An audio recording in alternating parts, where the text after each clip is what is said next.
North of the French River, frustration with Queen's Park has rekindled interest in creating a new, separate province for Ontario's north.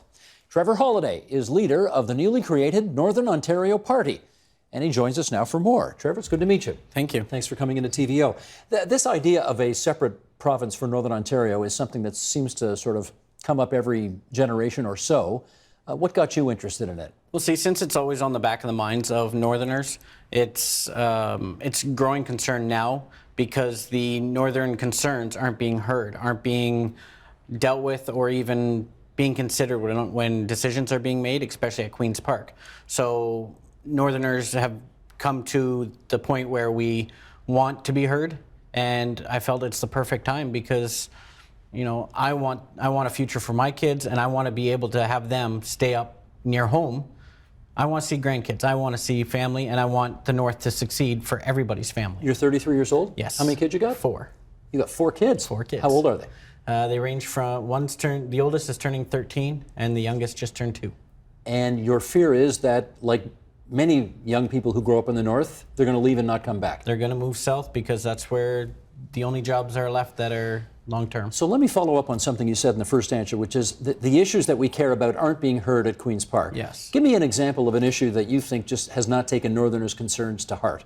Cost of living prices, energy, gas, more taxes being put in, and then the cost of anything you want in Northern Ontario is there's no relief for it, where it's the coldest part. So a rise in hydro rates, a rise in gas prices, it's felt harder by Northerners because we have the cold season a lot longer and a lot more harsh. So let's be clear, because everybody complains about electricity prices, right? They are high. They are. But you think Northerners ought to be heard more because the weather's harsher up there and therefore you pay more? Exactly, yes. Okay, got it. Was there a tipping point for you? I mean, obviously, you're a bus driver, right? Yes. Okay, so at some point, presumably there was a tipping point for you where you said, I'm not satisfied driving the bus anymore. I've got to get engaged in politics. What was it? I'm still doing both, but I've got a passion for both. I love driving, I love being on the roads, especially Northern Ontario, that's home. But hearing different passengers and their stories on what they have to go through even to seek health care.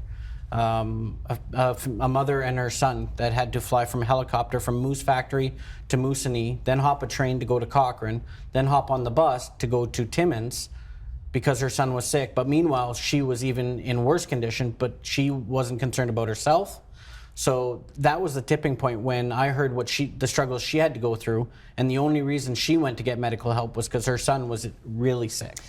Again, I want to understand this more, because we're 10 minutes from Mount Sinai Hospital, Toronto General, Toronto Western, Hospital for Sick Children, Princess Margaret. I mean, we've got some phenomenal healthcare services in downtown Toronto. You're not expecting that north of the French River. What are you expecting? It'd be nice to have more options. And Northern Ontario has the Northern Ontario School of Medicine, which puts out great doctors, great nurses. Who stay in the north? No. They transfer because there's more jobs, more specialties down south. There's more options. I can only tell you what the latest numbers show, which is that 85% of them stay in the north. Not long term. They get their experience in long term, 10, 15, 20 years. A lot of them are starting to come back north, but that's because there's more demand for it. When you've got hospitals that are cutting back funding, like the North Bay Hospital, I can speak from experiences. The current government usually allots 6.6% or 6% for an increase in budget. Well, this past year it was 1.1%. So the increase isn't there. They built a brand new state-of-the-art hospital that now they're having troubles keeping staffed because there's not enough funding to keep these people north. Well, let me follow up again. Thunder Bay, they joke about it, calling it the Taj Mahal Hospital. It's a $400 million hospital. Sudbury got a new $400 million hospital.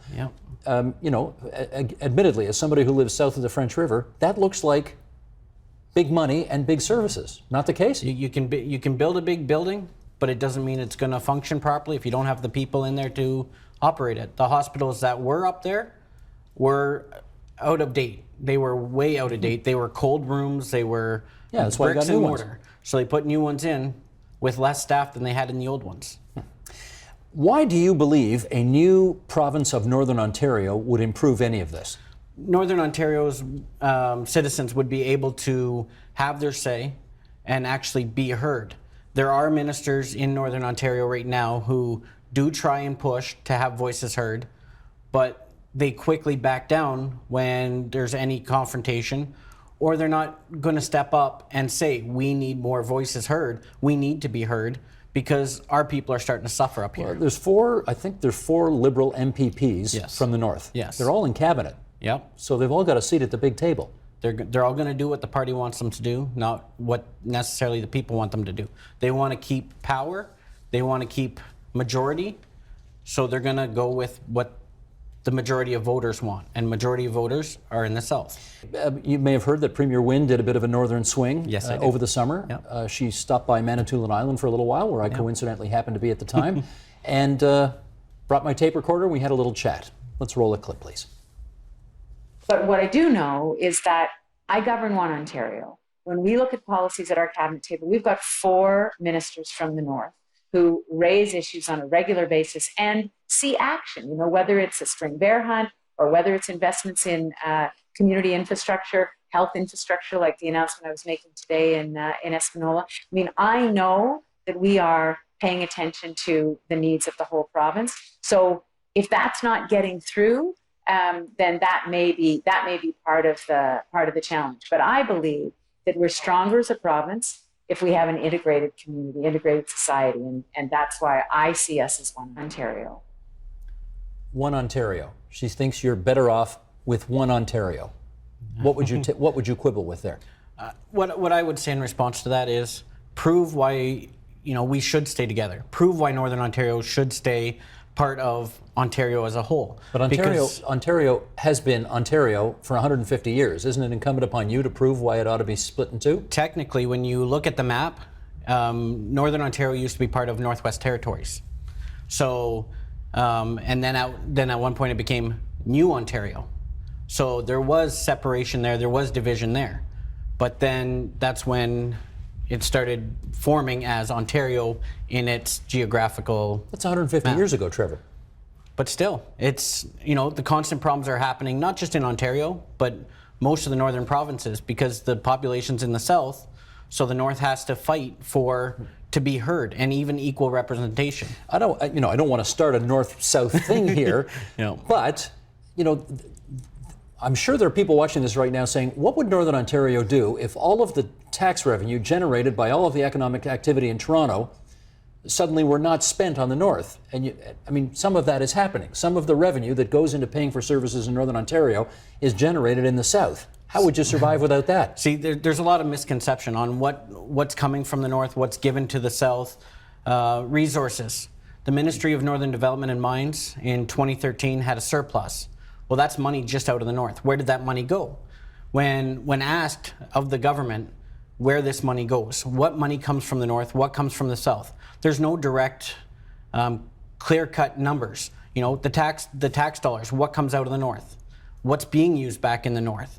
I've issued challenges. I've asked, show me the numbers to prove that Northern Ontario could not survive.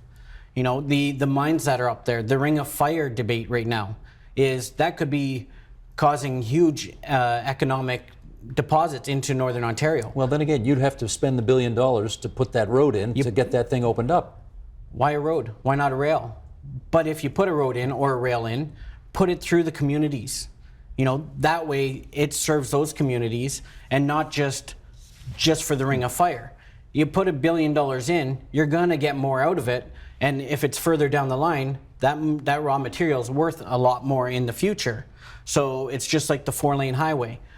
Wait, it's going to cost you 10 times as much. If they would have done it when they had the option and it was $1 million for each, for federal and provincial, it would be in already at a fraction of the cost. Okay, we're down to our last minute here, Trevor, and I do want to ask you what your immediate political goals are since you are leading this new political party. I'm pushing to have 11 candidates, one in each riding of Northern Ontario, to be up for the next election and to have Northerners either put up or shut up, come forward and say, this is what I want or this is not what I want, because any poll that has been taken has shown majority of Northern Ontarians want the freedom to have their say heard. Always between elections. Any time candidates have gone forward at election time, no separatist Northern Party has ever won a seat. Why do you think it'll be different this time?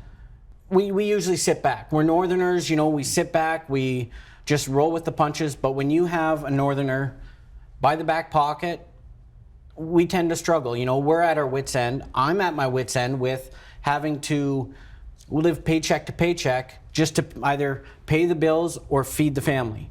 There's got to be a happy medium. I'm not working a minimum wage job, but there are people who cannot make those ends meet. Well, I do want to say this. You got up and hopped on a bus at 2:30 in the morning for 4.5 hours to be in this studio tonight to share your views with us, and we're really grateful you did that. Well, thank you for having me. That's Trevor Holyday. He is the leader of the Northern Ontario Party. Thanks, Trevor. Thank you.